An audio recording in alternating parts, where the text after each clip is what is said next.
वहाँ के पत्रकारों का कहना है कि बलात्कार तो हुआ ही नहीं है और आप कैसे साबित कर पाओगे कि बलात्कार हुआ है। फॉरेंसिक रिपोर्ट आ गई है, मेडिकल रिपोर्ट आ गई है। तो मैं आपके माध्यम से सभी लोगों को बताना चाहता हूँ, योगी और मोदी को भी बताना चाहता हूँ कि ये जो काल्पनिक देवी देवता है 33 करोड़ की संख्या बताते हो, ये खुद भी नीचे आ गए ना तो भी बलात्कार नहीं हुआ है ऐसा साबित नहीं कर सकते। और इसलिए क्योंकि हमारे पास सबसे बड़ा प्रूफ है और वो है पीड़िता का डाइंग डिक्लेरेशन। पूरे वर्ल्ड में कहीं पर भी जाओ, कोई भी कोर्ट ये आपकी फॉरेंसिक रिपोर्ट्स और ये इसको कचरे के डब्बे में डालेंगे, लेकिन पीड़िता का जो डाइंग डिक्लेरेशन है यही वैलिड होगा। और उसने मरते समय कहा है कि उसके साथ सामूहिक बलात्कार हुआ।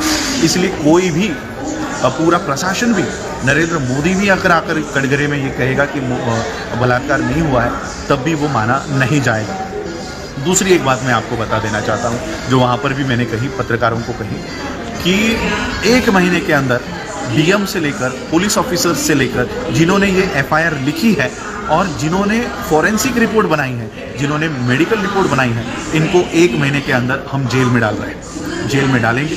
चारों बच्चों को तो वो आरोपियों को फांसी पर तो चढ़ा ही रहे हैं, लेकिन इन सारे अधिकारियों को, पुलिस ऑफिसर्स को, डीएम को, डॉक्टर्स को हम जेलों के अंदर डाले बिना शांत नहीं बैठने वाले हैं।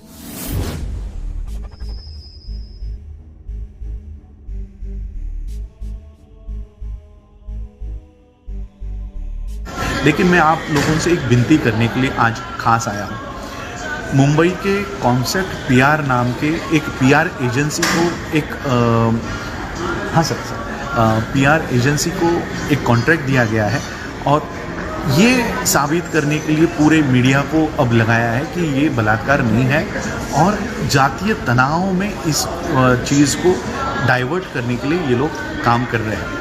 जैसे हम लोगों ने रोहित वेमुला का किस्सा देखा, रोहित वेमुला का मामला देखा। रोहित वेमुला के मामले को दबाने के लिए जेएनयू का मामला खड़ा कर दिया गया और जेएनयू से कन्हैया कुमार को हाईलाइट किया गया। अब यही मामले को, पीड़िता के मामले को दबाने के लिए आपसी जातीय तनाव के मामले को बढ़ावा दिया जाएगा और इस मामले को ठंडा किया जाएगा, दबाया जाएगा। और फिर कल तक जो न्याय मांग रहे थे वो चमार वर्सेस ठाकुर, वाल्मीकि वर्सेस ठाकुर, ऐसे जाति तनाव में इसको डाइवर्ट करने के ऊपर तुले हुए हैं। इसके लिए इनके कॉन्ट्रैक्ट साइन हुए हैं, इनको बड़े बड़े अमाउंट्स मिले हुए हैं। और इसलिए मैं आपसे विनती करना चाहता हूँ, किसको धक्का मारा, किसके ऊपर शाई फेंकी, किसका मुंह काला किया, किसको गिराया गया, हमारे लिए ये कोई मुद्दे मायने नहीं रखते। हमारे लिए सिर्फ एक और एक ही मुद्दा है और वो है इस परिवार को न्याय दिलाना। इस परिवार को न्याय दिलाना, चारों लड़कों को फांसी पर चढ़ाना और जितने भी प्रशासन में ये लोग अधिकारी हैं इनको जेल में भिजवाना। यही हमारा मुख्य हेतु है। किसको धक्का दिया और किसके ऊपर शाई फेंकी, हमारे लिए ये कोई मैटर नहीं करता। और इसलिए क्योंकि 2 दिन से हमारे लोग, अरे नहीं ये ऐसा नहीं करना चाहिए था, धक्का नहीं देना चाहिए था। मैं आपको पूछता हूँ, 144 अगर लागू है तो क्या राहुल गांधी अकेला नहीं चल सकता? क्या प्रियंका गांधी अकेली नहीं आ सकती? Z+ सिक्योरिटी लाने की क्या ज़रूरत थी? क्या आप अकेले घूमने में आपको डर लगता है? जब हम अकेले मुंबई से यहाँ पर आ सकते हैं तो आप दिल्ली से नहीं चल सकते? दिल्ली से नहीं आ सकते? इतना भीड़ लाने की ज़रूरत क्या है?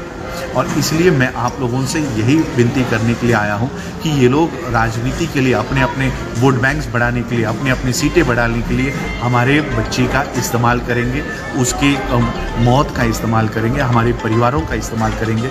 ऐसा हमारे परिवारों का इस्तेमाल होने मत दीजिए। उनको न्याय चाहिए। उनको आप, मैंने जब कहा, उन्होंने कहा हमें मोदी योगी के पैसे नहीं चाहिए, हमको नौकरी नहीं चाहिए, हमको सिर्फ न्याय चाहिए। और ये न्याय मिलाने के लिए हमको एक होकर लड़ना होगा। डाइवर्शन कई सारे आएंगे, कई सारे लोग डाइवर्ट करने के ऊपर आएंगे। हमें मारा गया, हमें धक्का दिया गया, हम पे शाई फेंकी गई, कई सारे डाइवर्शन आएंगे। हमको डाइवर्ट नहीं होना है और सिर्फ हमारे परिवार को सुरक्षित रखना है।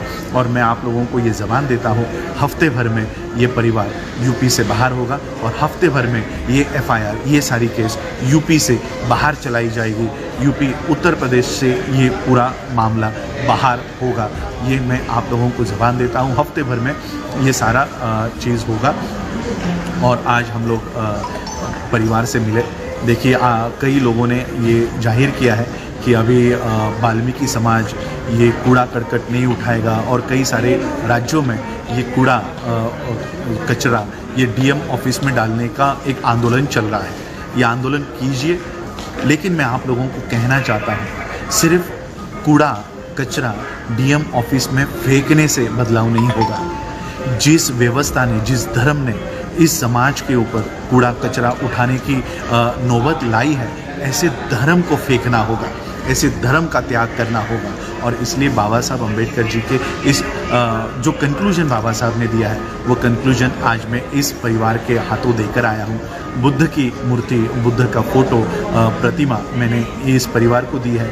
और सही में जो बदलाव मुझे दिखा उस परिवार, इतना दुख में है ये परिवार, लेकिन फिर भी बुद्ध के प्रतिमा को बिठाने के लिए उन्होंने जो काल्पनिक देवी देवता उनके घर में थे, उन फोटो को हटाया और वहाँ पर बुद्धा की प्रतिमा वहाँ पर रखी। अब मैं उस परिवार को जल्दी ही 14 अक्टूबर को अब देखने मिलेगा कि ये परिवार बुद्ध की ओर जाएगा। और इस तरह से एक परिवर्तन मैं आप सभी लोगों से कहना चाहता हूँ। सिर्फ वाल्मीकि परिवार नहीं, सभी जाति जो हिंदू धर्म में तुच्छ गिनी गई है, ऐसे धर्म को लात मारो और बाबा साहब ने जो निष्कर्ष दिया है उसकी ओर मुड़ो।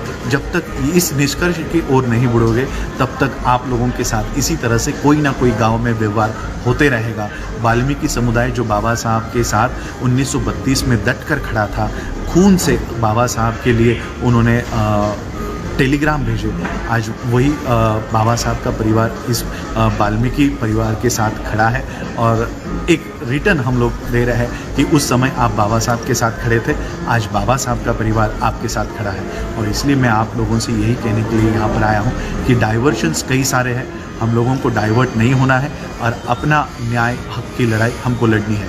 आप लोगों ने मुझे सुना, उसके लिए आभार, धन्यवाद। जय भीम, जय भारत, जय बुद्ध।